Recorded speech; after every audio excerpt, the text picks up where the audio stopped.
Earlier in this topic, we talked a lot about temperature and how temperature is a measure of the internal kinetic energy of an object. We also described heat as energy on the move, and in this following series of videos, we will attempt to link those two ideas.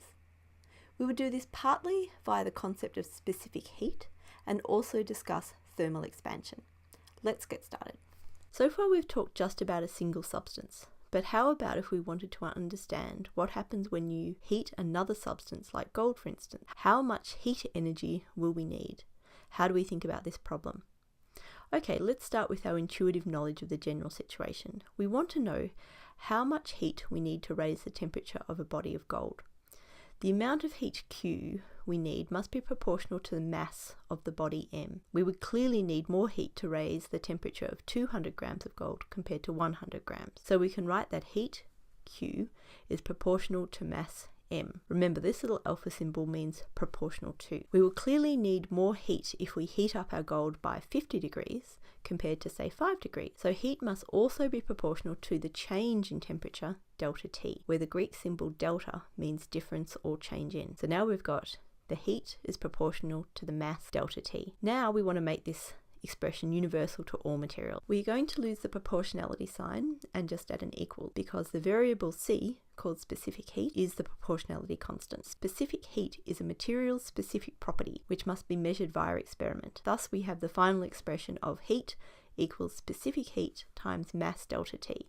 Q equals Cm delta T. So what are the units? Let's do a quick dimensional analysis to find out. We write Q equals Cm delta T and rearrange to get C equals Q over M delta T. Now we replace the variables with units. Q, heat, has the units of joules, mass, M, kilograms, and delta T, temperature, in Kelvin. So then we can see that the units of specific heat C are joules per kilogram Kelvin.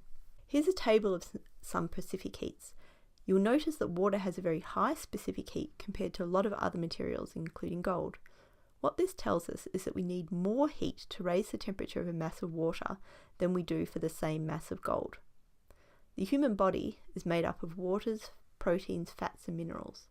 To an approximation, this is 75% water and 25% protein, approximately.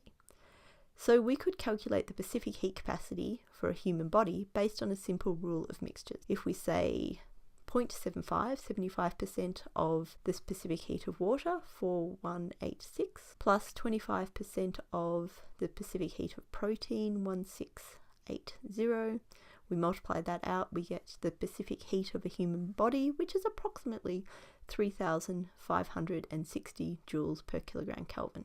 Specific heat is an interesting idea. It can help us understand the concepts of internal energy, temperature and heat. If we think of a mass of water at 50 degrees C and a mass of gold at 50 degrees C, we know now that we would have needed to add much more heat to the water to achieve this temperature than for the gold, as the specific heat of water is greater than the specific heat of gold. But why? And where does this extra energy go? Looking at this schematic representation of the internal energies U of water and gold, we can start to understand. Remember that internal energy equals the sum of the kinetic energy and the potential energy. Let's look at the kinetic energy component of the water and the kinetic energy component of the gold. You will notice that they are the same. This makes perfect sense as the two substances are defined to be at the same temperature. Now let's look at the potential energy component of the water and the potential energy component of the gold. This time they're not the same. You will notice that the potential energy of the water is very much larger than the potential energy of the gold. So we can now visualize that we would need to add a lot more energy to raise the potential energy proportion of the internal energy in the case of water compared to that of gold. Therefore, the total energy required to heat the water is greater than the energy required to heat the gold.